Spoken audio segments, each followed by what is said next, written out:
Pra Ministria e Turizmit, që për i të vërtetës nuk ka bërë asnjë gjë, do ta them këtë fjalë.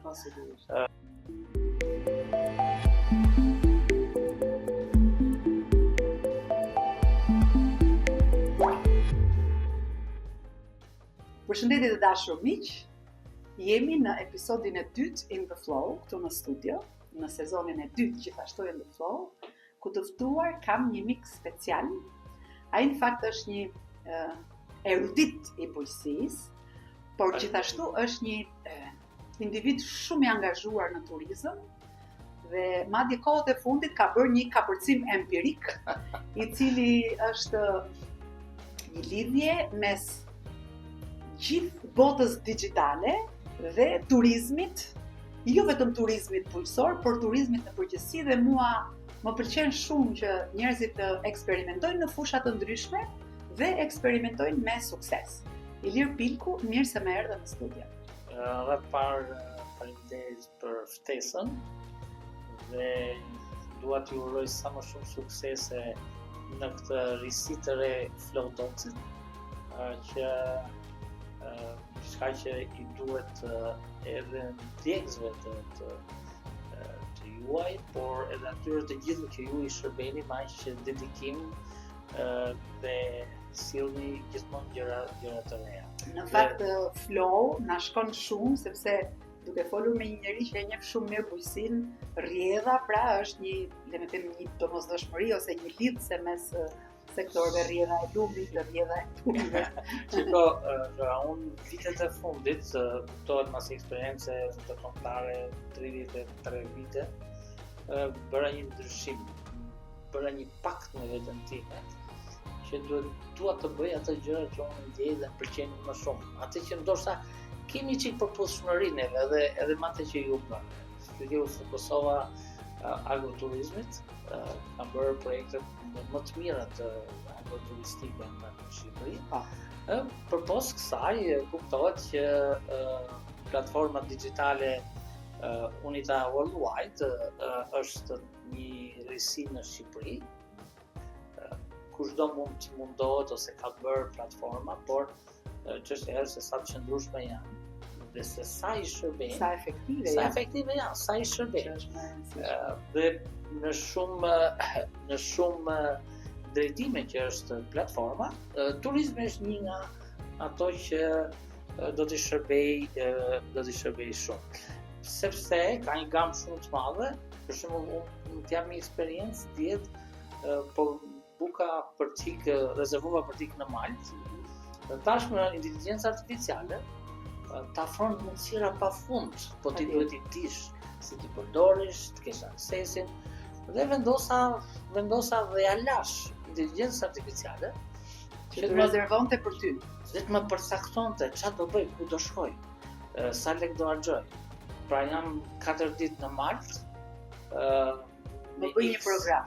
Më bëj një program të mirë, nuk dua ta harxoj më shumë se kaq lek, dua të vizitoj qytet, dua të pi birrë malteze, dua të provoj një ushqim maltez, dua të shëtis me varg e të tjera, dhe të lutem më jepni të 3 opsione. Dhe unë mora 3 opsione, njëra më e mirë se tjetra.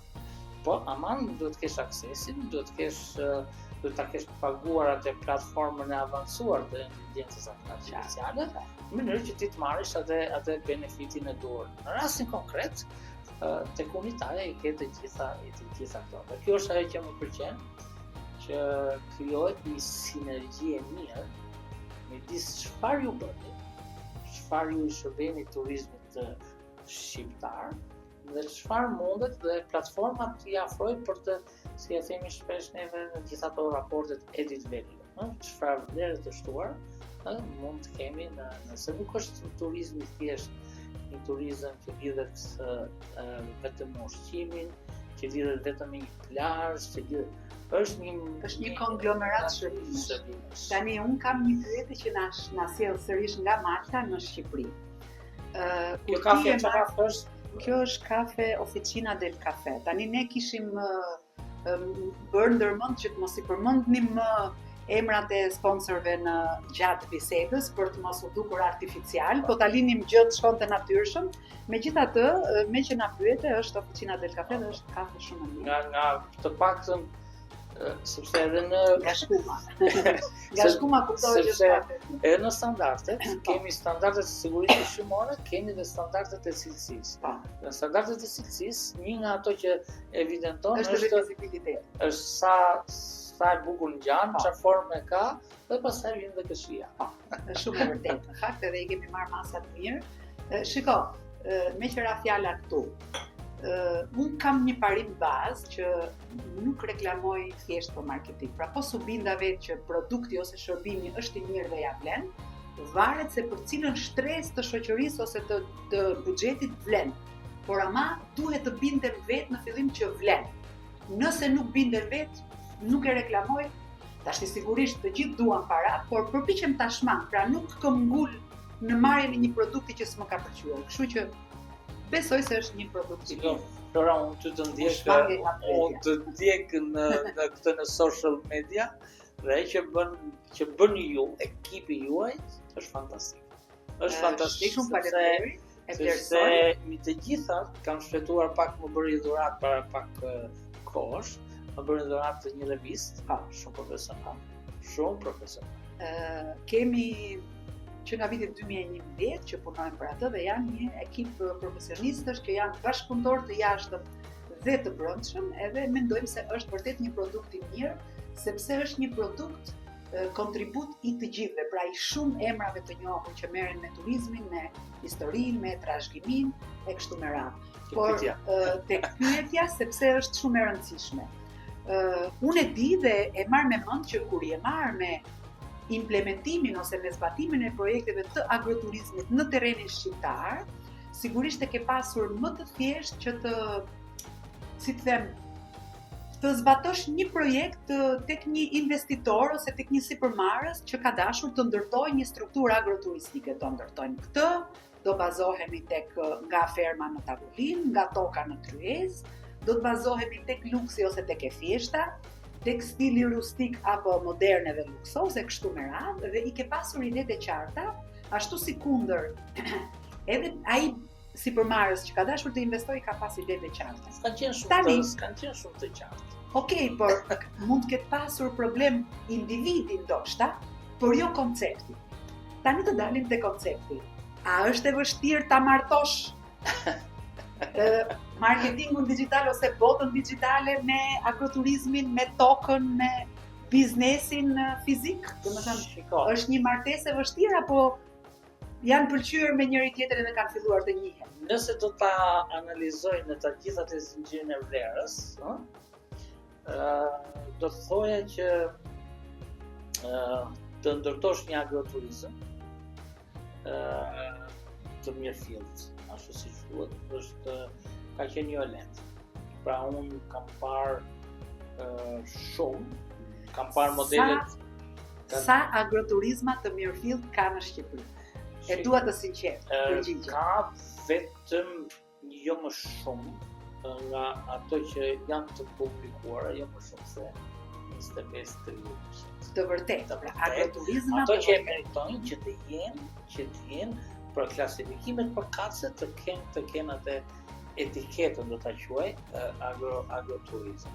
E para unë kam parë në Amerikë shpesh në vizitat vizitat zyrtare me këto të shijeve të mia, kam parë në Greqi shumë që unë shkoj udhtoj shumë, në Itali shumë, dhe kur klientët sipërmarrësit më vinin në zyrë dhe më kërkonin suport, shikoja që nuk e kishin shumë të mirë konceptin.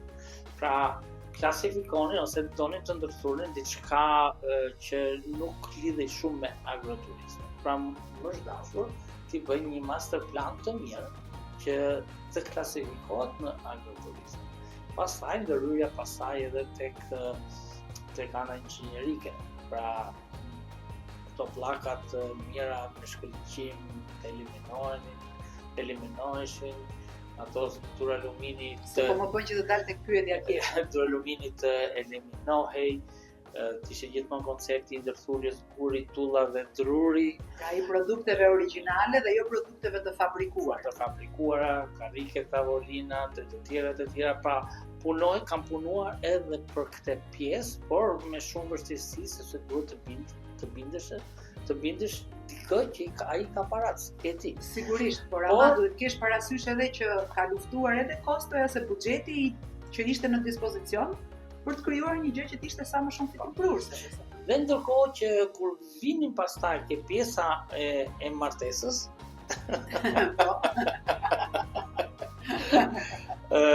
kam parë çfarë unë kam identifikuar që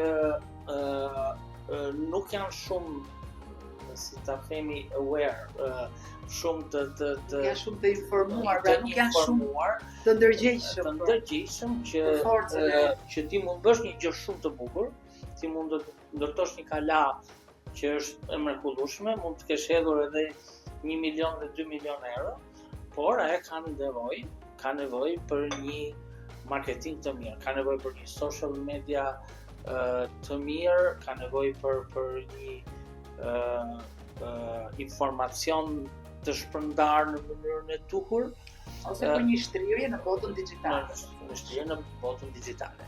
Nëse ti nuk i ke këto dhe ti mendon që ai klienti do ta gjejë vetë se ti e ke bërë kaq të bukur, etc.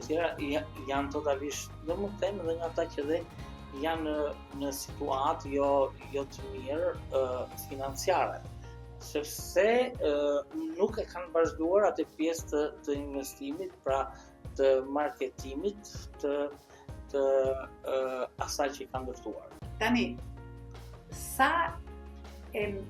jo sa e ndihmon, sa di ta përdor dhe në çfarë mënyre mund ta përdor një biznes agroturistik inteligjencën artificiale. Jo marketingun digital, se marketingu digital sot pak a shumë është me përdorim të gjithëve. Pra, nuk besoj se ka një strukturë agroturistike që s'ka një faqe në Instagram ose në Facebook, që nuk ka një faqe tashmë në TikTok e kështu me radhë, por përdorimi i inteligjencës artificiale shpeshherë ngatrohet gabimisht vetëm me përdorimin e ChatGPT-s. Domethënë të gjithë kujtojnë se ti mund t'ia japësh chatit dhe e ke përfunduar. Në fakt inteligjenca artificiale mendoj se është një sistem i tërë përdorimi digital i potencialit që ti ke ose kërkon të arrish. Shiko, unë do ta ndërthur pak. Do ta ndërthur dhe ta marr nga fillimi që ti startove pyetjen. Ne kemi bërë përpara se të programuesit të fillojnë punuar 1 vit e gjysmë për unitat. Pra 1 vit e gjysmë kam punuar programuesit për ta çuar në ato nivelet që kërkohen, një grup prej 8 vetash, shqiptarë dhe të huaj, të cilët e sollën platformën në atë nivelin që kërkohen. Ai që kemi parë në research-in e parë që kemi bërë është që kompanitë shqiptare dhe ato të mirat, kompani që kanë vlera financiare, që kanë turnover disa milion euro, disponojnë një website jo shumë efikas. Pra është me material të vjetër, nuk e pasqyron realitetin e kompanisë, nuk ka një profil të kompanisë në atë nivel që kërkohet, dhe imagjino pastaj një agroturizëm ose një turizëm rural, se në çfarë situate që të çrreku nuk kanë asë website. Dhe këtu fillon pjesa e parë. Pra unitaja ose inteligjenca artificiale të ndërton profilin e duhur të asaj që ti afron, asaj që ti ke. Pastaj edhe nëse nuk ke një website të tëndin, ty të ndërtohet një profil mjaftueshëm i plot, shumë i mirë, brenda platformës Unitat, ku ti përveç se ekziston vetë, mund të bësh connection ose lidhje me biznese të tjera, të cilët mund t'i konsiderosh partner në të ardhmen. Eksakt, do ta zhvilloj pak këtë. Pra, think globally, connect regionally, act locally. Dhe filloj që këtu. Find and be found. Se si të gjesh, jo vetëm të gjesh. Është interesante. Dhe nuk është përpjekja e vetme, që të jemi të sinqert, pra ka shpesh herë përpjekje për të krijuar platforma antarësimi, Por unë e kam parë faqen edhe është interesante, domethënë të krijon një profil vërtet interesant. Dhe pastaj nëse vim tek se si krijohet sinergjia, Po. shpeshherë bizneset nuk kanë mundësi ose nuk janë të orientuar ku duhet ta gjej një produkt të caktuar. Pra një produkt jo vetëm një produkt të tavolinës, por edhe një investim brenda asaj që ti ke ndërmarrë të bësh, pra një agroturizëm. Ku duhet ta marr për shembull një pajisje të kuzhinës që më duhet, ku do ta marr një sistem kondicionimi të mirë. Ose ku gjenden mjetet për të cilat ka nevojë strukturat agroturistike, që janë edhe mjete pune bujqësore. Dhe kjo është gjitha të lidhur. Dhe këtë ta krijon, sepse vetë platforma e tillë është globale. Pastaj që nëse do shikojmë pak, do dal pak ke ajo pjesa tjetër, ne më të vërtet kemi pas 12 milion turist, por na duhet të dim pak ose të klasifikojmë se sa turist me vlerë ne kemi pas. Pra nga çfarë origjine kanë qenë. Pra nëse marrim pak Italinë, që unë shikoj shpeshherë si është ai flow në Itali, turizmi aziatik, Japonia, kryesisht vende të shumë të pasura, janë në Australia, janë ato vende të cilat ti mund të gjenerosh të ardhur të madhe nga turizmi. Italia, Roma është për shembull, është Firenze, Venecia. Italia disponon 40% të trashëgimisë botërore në UNESCO. Dhe gjithë pjesa tjetër është prapë trashëgimi botërore, por ka pa klasifikuar. Nëpërmjet platformës, ti mundesh të reklamosh produktin tënd, atë që ti bën në turizëm, si turizëm tregdetar, si turizëm kulinar, si turizëm të aventurës, si turizëm rural, si agroturizëm. Pra të gjitha ato derivatet e turizmit ti mundesh të identifikosh shumë mirë për të qenë më atraktiv. Megjithatë, unë prapë nuk e mora një përgjigje konkrete ose që edhe unë ta kem të qartë. Si i shërben inteligjenca artificiale një biznesi agroturistik ose si mund ta përdor ai atë? Ai duhet një punëtor tjetër, pra i duhet një shtesë stafi për ta përdor, apo mund të mësoj që ta përdor vetë nëpërmjet një aplikacioni, sistemi, platformës e kështu me radhë. Çdo gjë ta bën sistemi, pra nuk flasim për unita. Ta ndërton sistemi. Pra ti hyn në këtë bësh pjesë aktive, zgjedh paketën përkatëse dhe është vetë platforma që ta ndërton. Ti mundesh të kesh nevojë sot atë që ne sot vuajmë për fuqinë punëtore. Ti mundesh të gjesh edhe fuqinë punëtore brenda platformës ose nëpërmjet platformës. Pra, do ta kuptojmë pak se ndoshta nuk e thash që në fillim që platforma nuk është vetëm në Shqipëri. Pra lancimi i parë është bërë në Shqipëri. Unë besoj se e thot vetë fjala worldwide. Do jetë me qendër në Gjenet, është me deg në Shqipëri, është me deg në Dubai, që sa për shembull në Dubai, do të jetë me 3 satellite office, që themi me zyra satelitore ose mikroagjenci, një do të jetë në Barcelonë, një do të jetë në Bruxelles dhe tjetër do të jetë në Shkup, për të mbuluar pjesën lindore të Europës. Pra, e gjithë kjo krijon atë gamën e bizneseve që quhet si të përfshin në globalisht bizneset në botë. Dhe ti ke mundësi aty të njihesh kush je. Dhe të përfitosh nga kjo sinergji e kësaj do ta quajmë ndoshta një dhomë tregtie globale, një komunitet, mund të japim ekonomik, mund të japim çdo lloj emri, sepse krijohet një sinergji brenda antarësisë. E kuptoj. Tani kam një pyetje tjetër që unë mendoj se edhe nëse nuk është zgjidhja, mund të jetë mendimi i një eksperti. Kush janë sfidat kryesore që ka sot turizmi rural, dhe kur them turizmi rural, kam parasysh edhe turizmin në vetvete si një produkt, por edhe turizmin të lidhur me atë pjesë të ekonomisë që është bujqësia. Pra, pse nuk po e lidhim dot turizmin me bujqësinë, që në turizmin rural ose në agroturizëm, por edhe në turizmin e Bregdetit, që është një shpërfaqe e potencialit ton të brendshëm, pse nuk konsumojmë dot burimet tona të produktit bujqësor dhe plektërar? Kjo është një pyetje e jashtëzakonshme. Mund ta them që mund të rrim edhe disa orë E qartë, për ta shpjeguar. Në fakt kemi ndenjur nëse jo me orë, me minuta të tëra dhe me emisione të tëra dhe me programe të tëra televizive, dhe mund t'i kemi dhënë përgjigje, por zgjidhje nuk i kemi dhënë dot. Sepse ajo që unë kam identifikuar, ne nuk kemi një strategji më fill si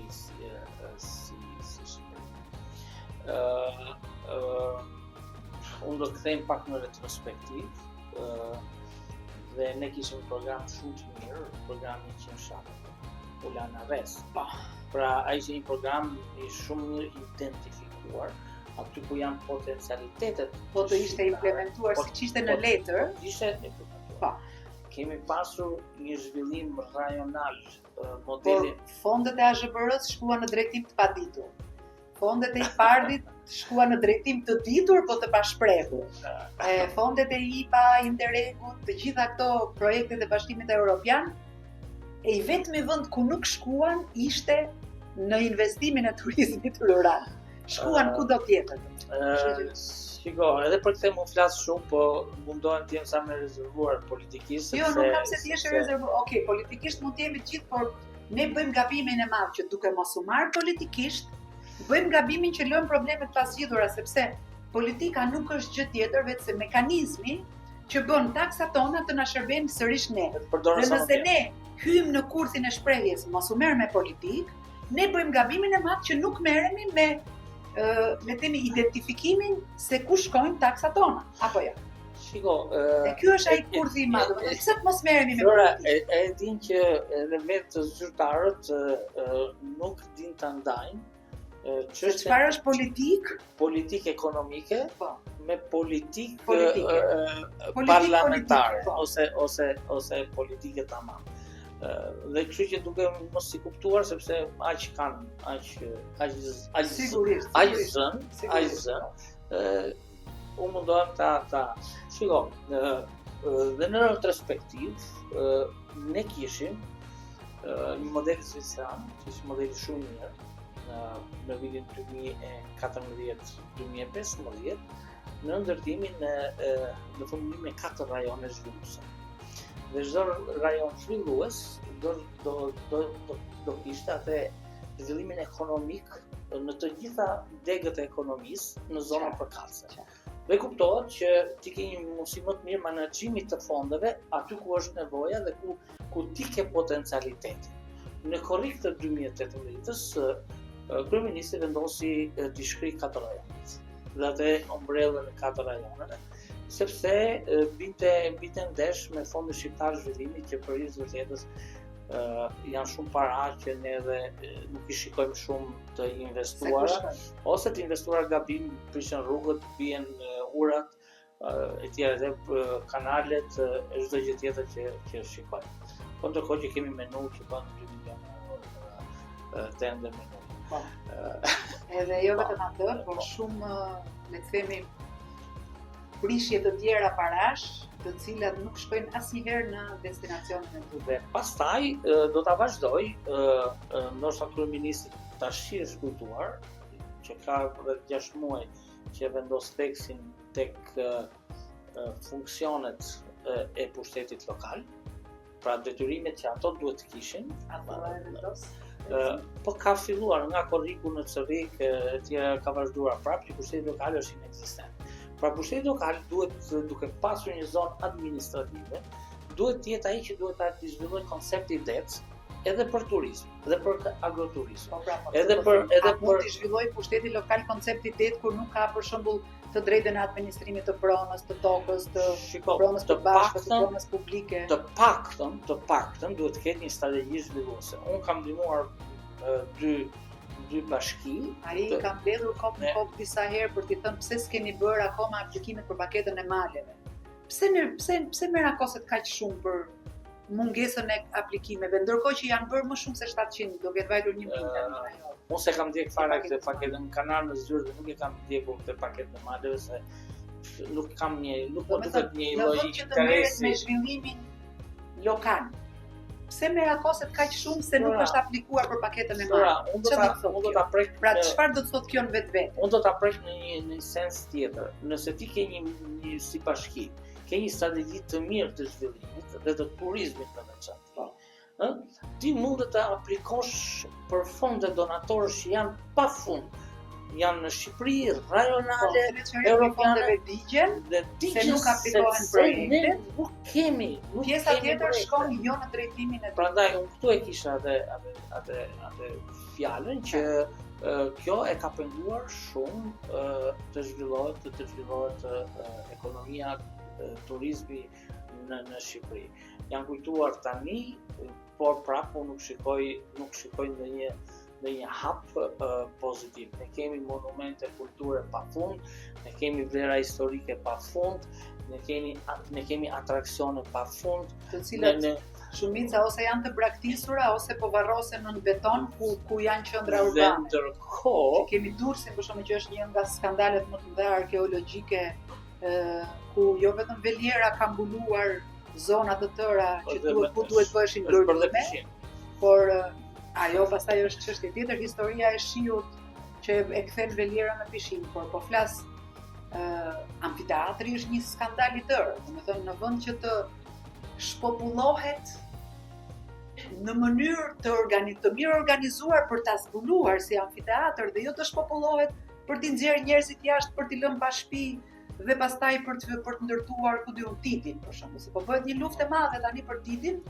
por ajo që unë nuk kuptoj është që pse njerëzit shpronsohen dhe hidhen në rrugë? Domethënë, a nuk mund të bëhen ata partner të investimeve të reja, partner të biznesit?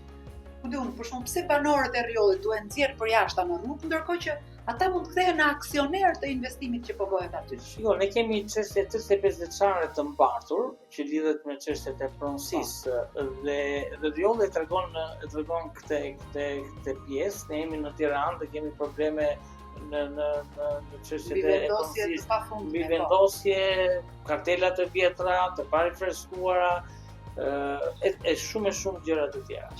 Por, ajo që do të thoja unë shtesë, se dua të qëndroj pak asaj që ekipi jot është i talentuar që është turizmi, dua të qëndroj bëni qefin. Jo, është me të vërtet e bënim energji për çështjen e përkushtimit, unë e pranoj se përkushtimi është maksimal, domethënë edhe sigurisht do kishte edhe rezultate, por dakord. Por ajo që shikoj unë është që ne kemi problematika dhe barriera dhe nga ligji. Pra, nëse do marrim ligjshmërinë në Shqipëri, një turizëm rural nuk zhvillohet në një qendër urbane.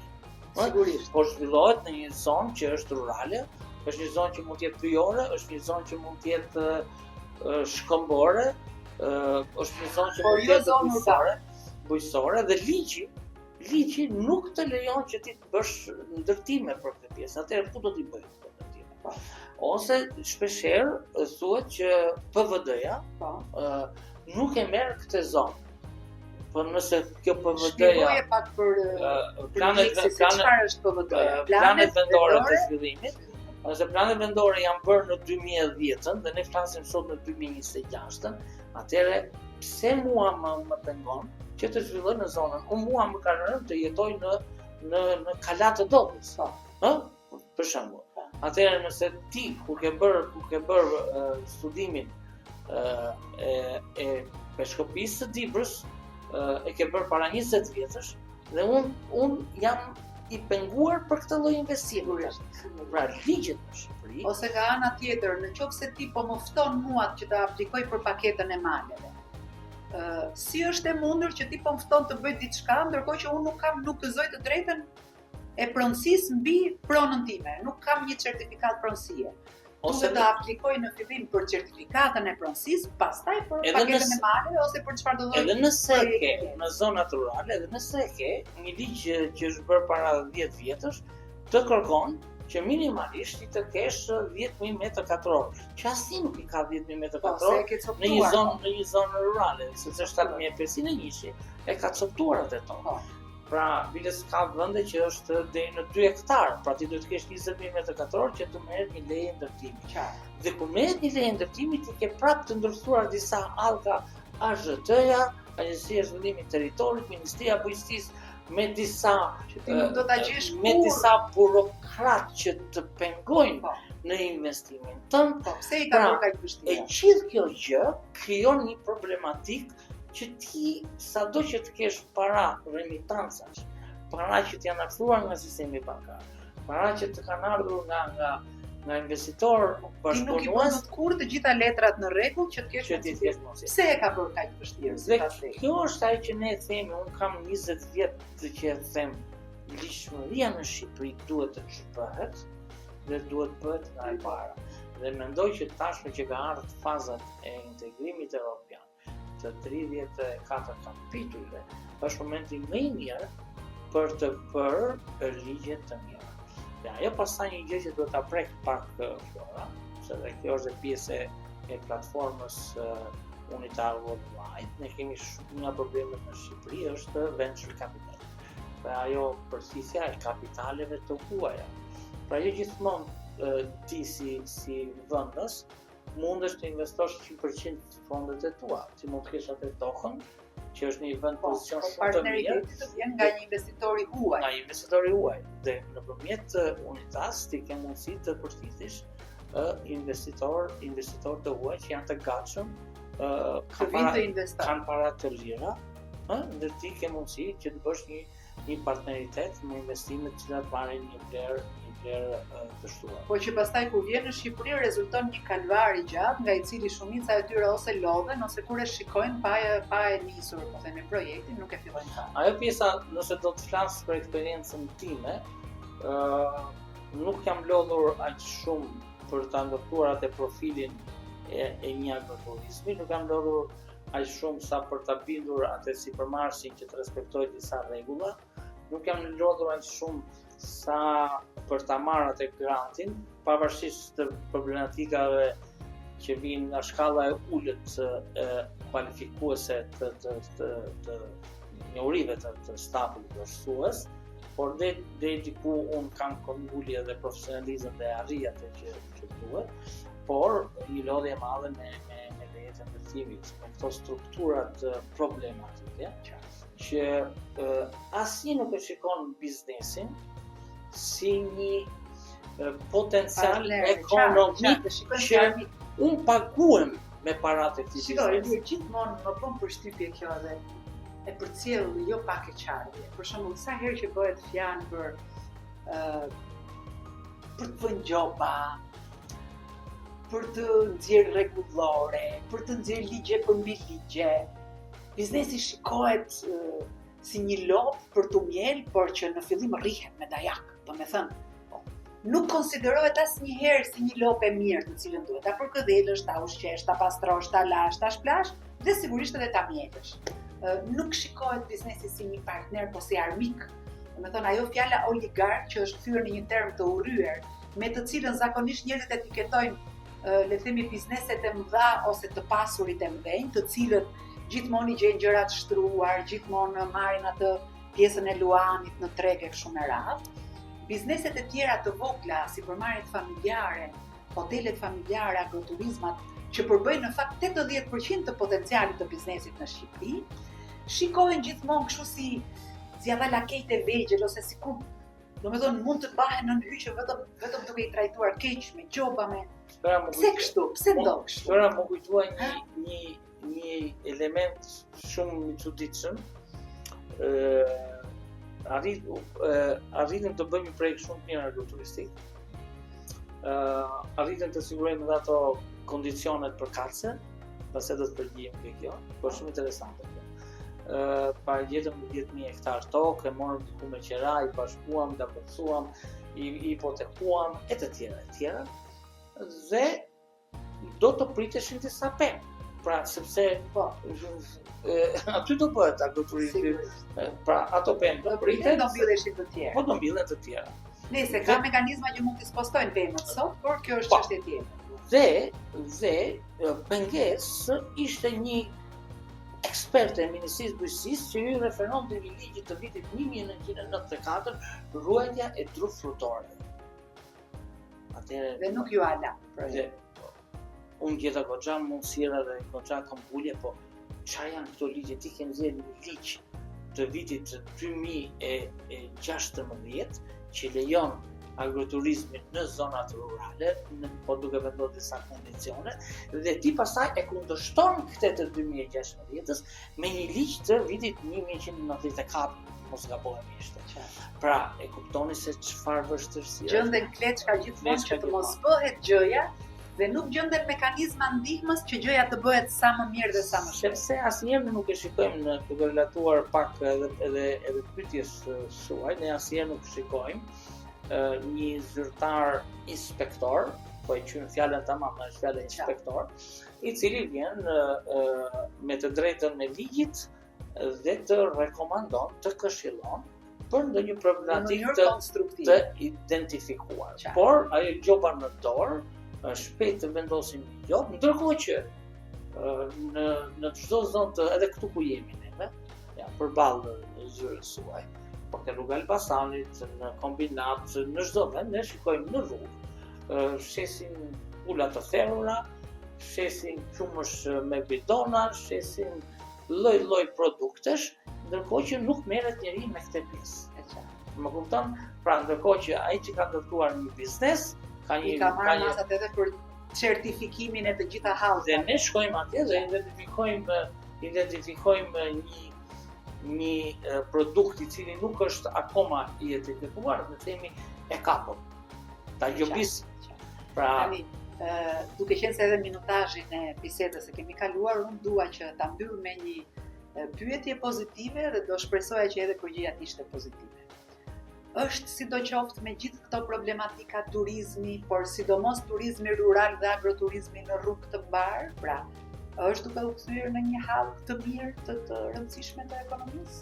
Unë në ditët në vijim po përgatis një material, një mini studim, sepse më bëri përshtypje një gjë që pse ka një rënje bujqësia nga GDP, nga 20% në 15%, por ai që unë identifikova, po kuptoj që kam bërë dhe metodologjitë e një analize më të thellë, është sepse ne kemi një rritje të turizmit. Pra, turizmi ka një rritje.